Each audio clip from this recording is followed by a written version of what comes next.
My name is Tonya Ferrer of Grade 10 Chofu, and I'd like to comment on Republic Act No. 9512, or the National Environmental Awareness and Education Act of 2008. This act is quite important and is always relevant. It is essential because following its policies helps the environment, consequently benefiting us who inhabit the environment.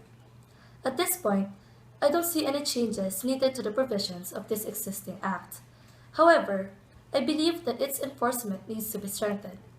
Local and national governments should collaborate more in ensuring that environmental education reaches every Filipino, from the most urbanized cities to the most far-flung mountains of the land. On shortcomings, I'm witness to small and huge lapses from individuals and certain sectors when it comes to being environmentally educated.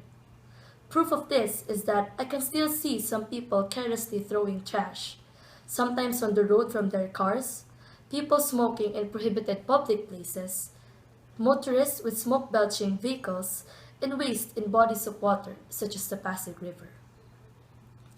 At other times, you hear or read about companies cutting trees to give way to development without having solid plans to protect nature. As a people, as a community, we need to be more aware of the impacts of degrading our environment, such as pollution and global warming.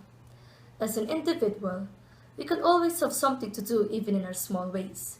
Mind our trash, don't litter, and follow school and establishment regulations on cleanliness and garbage segregation. For me, the most important provision is Section 3, the scope of environmental education. It identifies government institutions and other partner organizations that are expected to advance this law. I'm happy to know that our school, Caritas Don Bosco, does its part. For one thing, CDBS has the Young Earth Savers movement, which I am part of. This is one way to promote awareness and educate the youth about caring for the environment.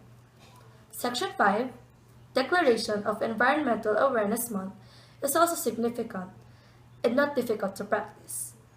I can perhaps encourage our YES advisor to observe the month of November for this purpose and have a rated program to stir up environmental awareness and education. Overall, for the consequence or punishment for not following this act, I believe there's none defined here. However, I think it can be proposed that for organizations who do not include this act in their policies, be penalized in two ways. One, for organizations that generate income, perhaps a monetary fine may be applied. And two, for others, community service for certain hours may be rendered. In the end, this law should be everyone's cause, as its benefits and fruits are not only for the environment, but for every person who lives in it.